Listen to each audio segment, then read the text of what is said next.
Praise God! Sa oras po na to ay magmuli po tayo mag-aaral ng banal na salita ng Diyos at mapagpalang gabi po sa ating lahat. Sa ating pong pag-aaral, ang ating pong tema sa buwan na ito ay patungkol po sa pagsunod o ang sabi po dito, a call to absolute obedience. Pag sinabi pong absolute, sabi po doon sa isang sa dictionary, ang absolute po ay ibig sabihin po free from imperfection. Pag sinabi pong free from imperfection, yun po ay buo, perpekto, perfectly embodying the nature of a thing. Pagbibigay po ng matibay na kalidad, lalo't higit po sa ating topic sa oras po na ito, patungkol po sa pagsunod o obedience sa ating pong Panginoon o sa ating Diyos. Sabi po sa 1 Samuel 15 verse 22, But Samuel replied, What is more pleasing to the Lord, your burnt offerings and sacrifices or your obedience to His voice? Listen, obedience is better than sacrifice and submission is better than offering the fat of rams. Meron pong dalawang bagay dito na nais po sa ating ipaunawa ng ating pong Panginoon. Na ang kaibahan po ng sakripisyo at pagsunod sa Panginoon ay meron pong level o antas ng kaibahan. Pag sinabi pong sacrifice, a sacrifice is giving up something valued for the sake of our faith. Ibig sabihin po, ang pagsasakripisyo po ay ang pagbibigay natin ng ating mga mahalagang bagay for the sake of our faith, para sa ating pong paniniwala. Ibig sabihin po, ang pagbibigay po natin ng oras para po sa ating Panginoon, yun po ay pagbibigay sakripisyo para po sa ating pananampalataya sa Panginoon. Ngayon, ano naman po ang kaibahan ng salitang obedience? Obedience is our dutiful or submissive compliance. This means surrendering our will to God. Ibig po sabihin, pagpapasakop sa ating Panginoon. Kaya po tayo nagbibigay o nagsasakripisyo para sa ating Panginoon ng ating oras, ng ating buong buhay sa ating Panginoon. Yun po ay dahil nagpapasakop po tayo sa kalooban ng Panginoon sa ating buhay. Dahil po sa ating pananampalataya at pagmamahal sa ating Panginoon, tayo po ay sumusunod. God is interested in our hearts more than anything. He looks at the motives behind our sacrifices. Mas pinahahalagahan po ng Panginoon ang ating pagsunod kaysa po sa paglalaan ng sakripisyo. Ang pagsunod po o ang sakripisyo po sa ating Panginoon ay bunga lamang po ng ating pagsunod. Sabi po sa 1 Samuel 16:7, people look at the outward appearance, but God looks at the heart. Mahalaga po sa Panginoon ang nilalaman po ng ating puso. Imbis na sa gawa, ginagawa po natin para sa Panginoon, mas mahalaga po kung bakit po natin yun ginagawa. Bigyan na lamang po ng example, ang ginagawa pong sakripisyo ng iba, naglalaan po sila ng oras, sinasaktan po nila ang kanilang sarili. At the end of the day, pagkatapos nilang gawin yun, makikita po natin sila na parang walang nangyari. Tuloy pa rin po sila sa paggawa ng hindi maganda sa ating Panginoon. Nasaan na po ang puso na tunay na sumusunod sa ating Panginoon? Yun po ba ay nahihinto lamang sa pagsasakripisyo, sa pagbibigay, o sa pagpapakasakit? Pero kung ang ating puso naman po ay hungkag sa harapan po ng Panginoon, paano po natin masasabi na tayo nga po ba ay tunay na sumusunod sa ating Panginoon? Mababaliwala po ang ating pagsasakripisyo, ang ating ginagawang sakripisyo, kung ang ating pagsunod ay wala naman po sa ating puso. Ito lamang po ay nangangahulugan na pagpapakita natin sa ibang tao, pagkukunyari, at hindi po tunay na sumasamba sa Panginoon. Ano po ba ang ibig sabihin ng pagsunod natin sa ating Panginoon? Sabi po dito, it means hearing the word of God and acting on it. Isinasakapumuhay po natin. Tayo po ay nakikinig sa ating Panginoon at tumutupad sa nais nito. Kung tayo lamang daw po ay nakikinig sa ating Panginoon at hindi po gumagawa nito, baliwala po ang ating pakikinig. Wala pong saysay ang pakikinig sa Panginoon kung ito po ay hindi natin tinutupad at hindi po natin isinasakapamuhay. Mababaliwala po ang ating pakikinig at tatawagin lamang po tayong hipokrito o walang saysay na nakikinig dahil hindi naman po natin tinutupad ang nais ng Diyos sa ating buhay. Pangalawa po, it implies aligning our will to God's will, doing what God has asked us to do, pagpapasakop sa kanyang kalooban. Masasabi po natin na tayo po ay sumusunod sa Panginoon kapag hinahayaan po natin na ang kalooban niya ang maganap sa ating buhay. Not our will, but the will of the Lord will be done. Sabi nga po, pagpapasakop sa Kanya. Hindi na po natin iniisip na ang buhay natin ang masunod lamang, kundi ang kalooban po ng Panginoon ang masunod sa ating buhay. Hindi na po natin iniisip na gusto natin ng ganito. Paano naman po yung gusto ng Lord sa ating buhay? Na pag tayo daw po ay sumusunod sa Panginoon, iniisip na natin ang kapakanan ng ating buhay sa harapan po ng Panginoon. Pangatlo po, it is when we completely surrender to His authority and base our decisions and our actions to His Word, ikinakapamuhay na po natin ang salita ng Panginoon. Pag tayo po ay sumusunod sa harapan po ng Panginoon, makikita po sa ating mga gawa. Magkaiba po ang pagsasalita sa pagsasagawa. Makikita po ang isang tao kung siya po ay tunay, ito po ay nakikita sa kanyang paggawa. Action speaks louder than words. Makikita po o malalaman po ang pagsunod natin sa Panginoon sa pamamagitan po ng ating mga gawa. Ano po ba ang kahalagahan ng ating pagsunod sa Diyos? Sabi po dito, is an act of worship as it demonstrates our love for God. Ito po ay isang gawa ng pagsamba at pagpapakita. Anong pagpapakita nito ang ating pagmamahal sa ating Panginoon. Ito daw po ay paraan ng ating pagsamba at pagpapakita na mahalaga at mahal po natin ang Panginoon. Sa simpleng pagsunod po natin sa ating Diyos, ito ay paraan din po ng ating buong pusong pagsamba at pagpapakita ng ating pagmamahal. At pagtatakda sa ating bilang tunay na mga anak ng Diyos. Ang isang bata po na sumusunod, laging sumusunod o magiliw na sumusunod sa kanyang mga magulang ay nagpapakita po ng pagmamahal at paggalang sa kanyang mga magulang. Ang isang bata pong masuwayin, iba po, mabigat po sa kalooban ng magulang. Ngunit ang isang bata na magiliw na sumusunod, kinakagiliwan po ng kanyang magulang. Amen po ba? Obedience is our way of showing God that we love Him. Ito daw po ay pagpapakita ng pagmamahal sa ating Panginoon.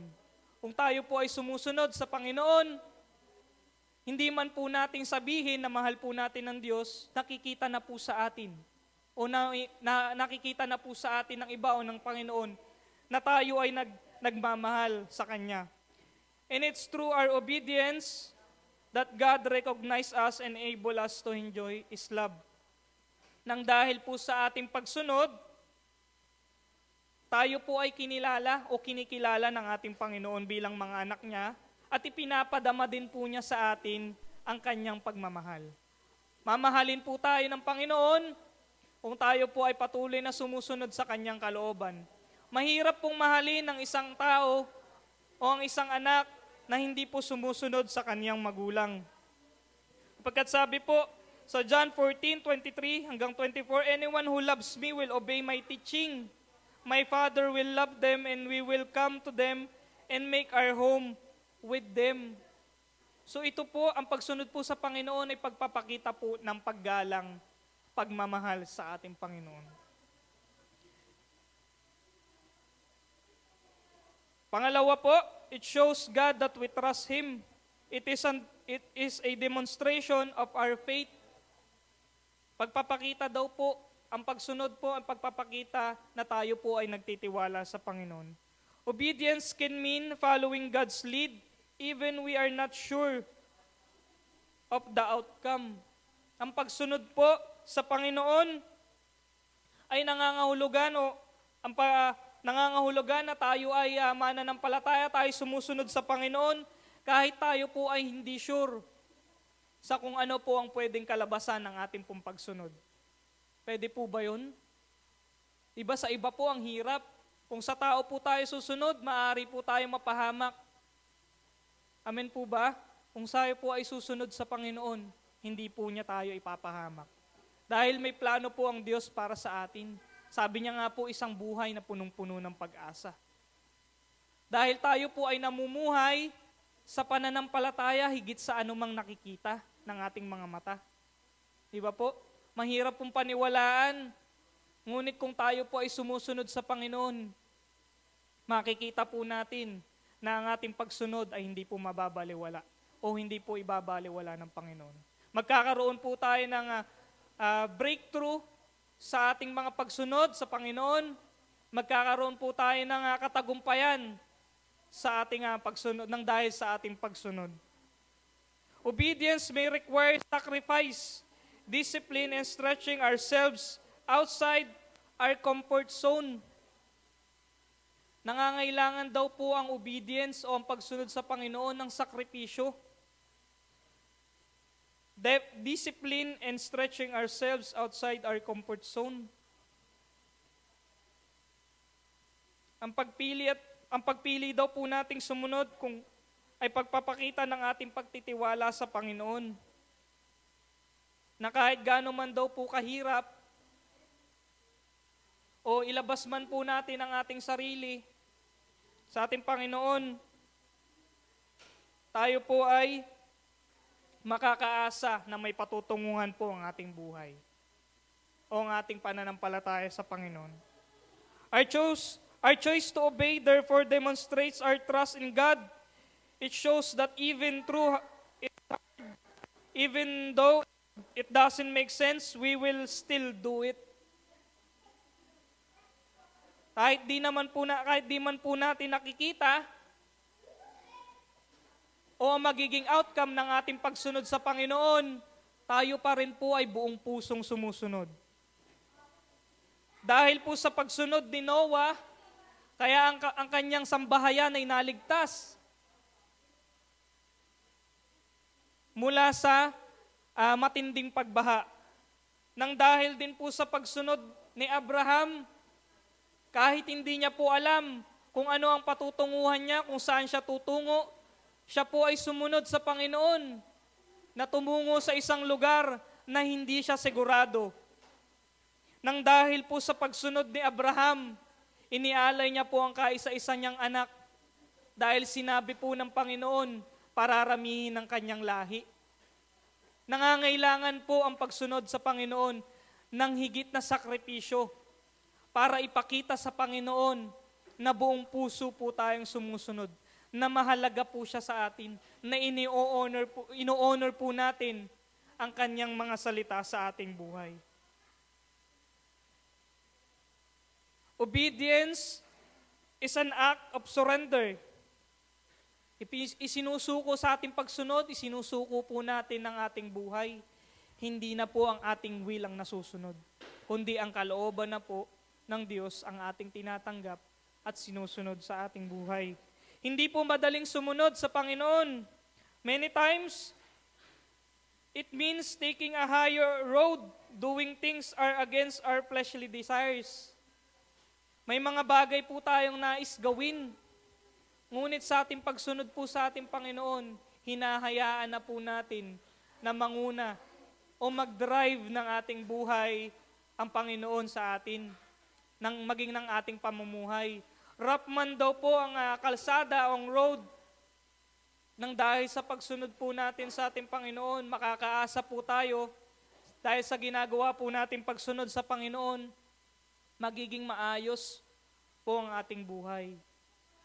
Na dumaan man po tayo sa isang magulong daan o sa isang magulong sitwasyon nang dahil sa ating pagsunod po sa Panginoon, isang araw tayo po ay magkakamit ng katagumpayan. nangangailangan po ng sakripisyo ang ating pagsunod. At huwag po tayong mapapagod na kapag tayo po ay nagpapatuloy sa Panginoon, huwag po tayong mapapagod at magsasawa. Bagkus, patuloy po tayong magsumikap na sundin po ang kalooban ng Panginoon. Although difficult, obedience sets us apart as an authentic children of God. Mahirap man daw po ang pagsunod sa Panginoon, ngunit ito po ang nagpapakita na tayo ay tunay na mga anak po ng Panginoon. God will know us by our obedience, even those around us will be inspired by our obedience. Kahit daw po yung mga taong nakapaligid sa ating pagsunod sa Panginoon, ay mapapatunayan na tayo daw po ay mula sa Panginoon. Dahil mahirap po na nasasabihin natin na tayo ay sumusunod sa Panginoon, ngunit hindi naman po nakikita ng mga taong nakapaligid po sa atin na tayo ay sumusunod, mahirap po yun. Sabi nga po natin kanina na action speaks louder than our words. Hinasabi po natin na tayo ay sumusunod sa Panginoon, ngunit kung hindi naman po yun nakikita sa ating buhay at kinakapamuhay, hindi po yun ang tamang pagsunod. O hindi po natin masasabi na tayo ay tunay na sumusunod sa Panginoon. Obedience demonstrates our faith and trust in God. Pagpapakita daw po na tayo ay nananampalataya sa ating Panginoon. At inilalaan po natin ang ating buong tiwala sa Kanya. At ito daw po ay susi ng atin pong success. Ito po ay susi ng ating pong matagumpay na buhay, ang pagsunod po sa ating Panginoon. Obedience is the sure and promised way of unlocking blessings for our lives. Gusto po natin ng blessing? Gusto po natin ma-unlock ang successful life? Gusto po natin maging matagumpay sa buhay? Sundin po natin ang nais na kalooban ng Panginoon sa atin. For us to be able to fully obey God, we must read His Word. Paano po natin susundin ang kalooban o paano po natin malalaman kung ano ang kalooban ng Diyos kung hindi po tayo magbabasa ng Kanyang salita? Paano po natin mauunawaan ang mga bagay na nais at hindi nais ng Diyos para sa atin kung hindi po tayo magbabasa ng Kanyang salita? Mahirap pong sundin ang isang bagay kung wala po itong pattern, kung wala pong instruction. Ganon din po sa ating Panginoon. Hindi po natin masusunod ang kagustuhan o ang kalooban ng Diyos kung hindi po natin aalamin ang Kanyang kalooban. Magbasa po tayo ng salita ng Panginoon palagi, kagaya po ng sinasabi sa aklat po ng Josue, na magbasa daw po, wag nating kaliligtaang basahin ang aklat ng kautusan. Bulay-bulayin daw po natin yun, araw at gabi, upang masunod daw po natin ang mga nakasaad doon.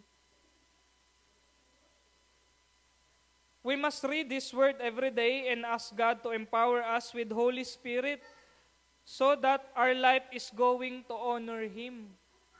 Ang ating pagsunod daw po ay magbibigay daw po o magpapakita na ang ating Panginoon ay ino-honor po natin sa ating buhay.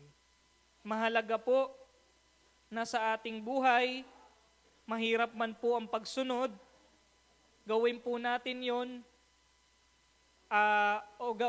pagsumikapan po natin yun araw-araw. Ano man po mga struggles na kinakaharap natin sa ating buhay, piliin po natin ang sundin ng kalooban ng Diyos. Hindi po madali ang daan patungo sa ating Panginoon. Marami po tayong struggles at mga rough roads na dadaanan. Ngunit kung ang ating buhay ay patuloy po nating ipagkakatiwala sa ating Panginoon, ang ating pong pagsunod ay magiging absolute. Amen po ba? Sa gabi po na ito, bagamat maigsi lamang po ang ating napag-aralan, nawa po patuloy nating maintindihan at maunawaan o ma-reminisce at maipalala sa bawat isa sa atin na ang kahalagahan ng pagsunod sa ating buhay ay pagpapakita na tayo ay tunay na tinawag at pinili ng Panginoon. Kaya't sa ating buhay, anuman po ang ating ginagawa, ipakita po natin sa ating Panginoon ang ating buong puso na pagmamahal, pagpapasakop sa Kanya sa pamamagitan po ng ating pagsunod. Yun lamang po, at nawa po ay patuloy nating damhin ang pagmamahal ng ating Panginoon sa ating pong pagsunod sa Kanya. Maraming salamat po. God bless po sa bawat isa. At nawa po ay tumimo ang ating napag-aralan sa kaibuturan ng ating mga puso at ito po ay may sakapamuhay at magkaroon din po tayo ng pagkakataon na ito ay may bahagi din po sa mga kagaya natin na nangangailangan din po ng salita po ng Panginoon. Tayo po ay manalangin. Tayo po ay yumuko at mikit. Dakila po naming Diyos, kami po ay patuloy na nagpapasalamat sa iyo sa pagkakataon na ito na ipong pinagkaloob sa amin. Salamat po at patuloy na itinuturo mo po sa amin ang kahalagahan ng pagsunod sa iyo. Dalangin po namin na Panginoon na sa aming pagpapatuloy sa iyo, Panginoon, patuloy namin masunod ang iyong kalooban, higit sa buhay, sa kalooban namin o sa will namin. Patuloy na ang aming mga puso ay patuloy na maibigay po namin sa iyo, Panginoon, ang aming buong pusong pagsunod sa iyo. Ay patuloy na mapatunayan po namin sa aming mga gawa at madakila ka po namin sa aming mga buhay. Lord, habang kami po ay nagpapatuloy sa iyo, patuloy na sa aming paglakad sa mundong ito, ang iyong kalooban lamang ang patuloy na maganap sa aming buhay. Ikaw po ang patuloy na mag-drive ng aming buhay sa mga pagkakataon man na dumaranas kami ng rough roads, rough times ng aming buhay. Lord, patuloy na alalayan mo po kami. Alam po namin na hindi madali ang aming kakaharapin nang dahil sa aming pagsunod sa iyo. Ngunit Panginoon, alam po namin, nagtitiwala at nananampalataya po kami na kami po ay dadalin mo, Panginoon, sa lugar na kung saan naroroon po, Panginoon, ang mga pagpapala at katagumpayan na iyong pong inilaan sa bawat isa sa amin. Pagpalain mo po ang bawat isa na naglaan ng kanilang oras upang makinig ng iyong salita. Pagpalain mo po ang bawat isa, ang pamilya ng bawat isa. Pagpalain mo din po ang aming mga kinabubuhay. Itinataas po namin sa iyo ang lahat-lahat po sa amin. Sino naman po sa amin ang dumaranas po ng sakit at karamdaman. Lord, ikaw po ang aming kinikilala na great healer, Panginoon. Patuloy na idantay mo po ang iyong mapagpala at mapagpagaling na kamay sa sino man sa amin o sa aming membro ng pamilya na dumaranas ng sakit at karamdaman sa mga oras po na ito. At Lord, ikaw din po ang aming kinikilala na great provider, kaya patuloy na Panginoon sa aming pagsunod sa iyo. Ikaw po nawa magbuhos sa amin na mga pagpapala na kaloob mo sa mga taong buong puso na sumusunod sa iyo, Panginoon. Maraming salamat po. Pagpalain mo po ang buhay ng bawat isa sa amin, maging ang aming mga pamumuhay. Salamat po ng marami. Selyuhan mo po ng iyong banal at makapangyarihang dugo ang aming dalangin. At sa iyo po namin maingat na binabalik ang walang gampapuri, pagdakila, pasasalamat, pagsambat, pagluwalhati sa matamis at natatanging pangalan po ng aming Panginoong Jesus. Amen and amen. God bless po sa ating lahat.